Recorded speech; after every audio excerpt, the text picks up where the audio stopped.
মাসের শুরুতে বেতন আসে আর মাসের শেষের আগেই টাকা উধাও। কখন, কোথায়, কিভাবে খরচ হয়ে গেল সেটাও বুঝতে পারেন না।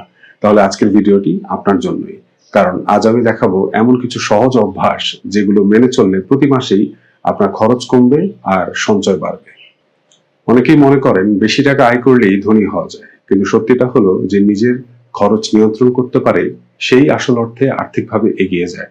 এই ভিডিওটিতে আপনাদের সঙ্গে শেয়ার করব এমন কিছু বাস্তব ও কার্যকরী উপায় যা আজ থেকেই শুরু করতে পারবে।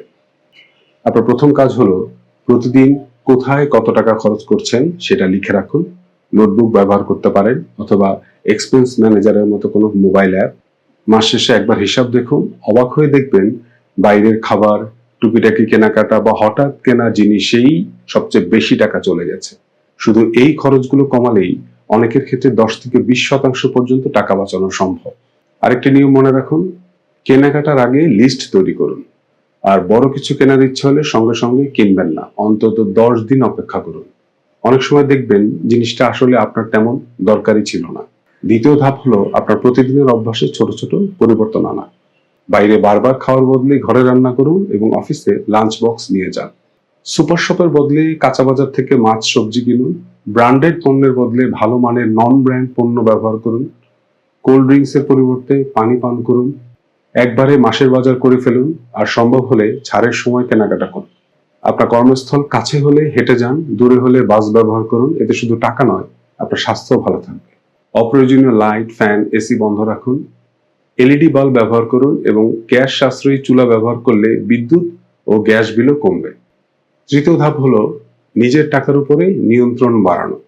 যে অনলাইন সাবস্ক্রিপশন গুলো ব্যবহারই করেন না, যেমন ওটিটি, জিম বা নিউজ পেপার, সেগুলো ক্যান্সেল করুন। মোবাইলে যদি ফুড ডেলিভারি অ্যাপ সবসময় আপনাকে অর্ডার করতে প্রলুব্ধ করে, তাহলে প্রয়োজন না থাকলে সেগুলো রিমুভ করে দিন। যতটা সম্ভব নগদ টাকা ব্যবহার করুন। নগদ খরচ করলে টাকা বের হওয়ার অনুভূতি থাকে, ফলে অপ্রয়োজনীয় অনেক খরচ কমে যায়। সপ্তাহে অন্তত একদিন নো স্পেন্ড ডে পালন করুন। সেদিন 1 টাকাও খরচ করবেন না। নতুন কেনাকাটার আগে দেখুন পুরনো জিনিসটা মেরামত করে আবার ব্যবহার করা যায় কিনা। আর অবশ্যই জরুরি তহবিল তৈরি করুন। কমপক্ষে 3 থেকে 6 মাসের খরচের সমান টাকা জমানোর লক্ষ্য রাখুন। আর যদি সুযোগ থাকে ফ্রিল্যান্সিং বা পার্ট টাইম কাজের মাধ্যমে আয় বাড়ানোর চেষ্টা করুন। শুধু খরচ কমানো নয়, আয় বাড়ানো সমান গুরুত্বপূর্ণ। মনে রাখবেন, বড় পরিবর্তন একদিনে হয় না, কিন্তু ছোট ছোট ভালো অভ্যাসই একসময় বড় সঞ্চয়ে পরিণত হয়। আজ থেকেই এই টিপসগুলো অনুসরণ করুন। 1 মাস পর আপনি নিজেই পার্থক্যটা বুঝতে পারবেন। ভিডিওটি যদি আপনার ভালো লেগে থাকে তাহলে অবশ্যই লাইক করুন, বন্ধুদের সাথে শেয়ার করুন আর আমার চ্যানেলটি সাবস্ক্রাইব করুন। দেখা হবে পরের ভিডিওতে। ধন্যবাদ।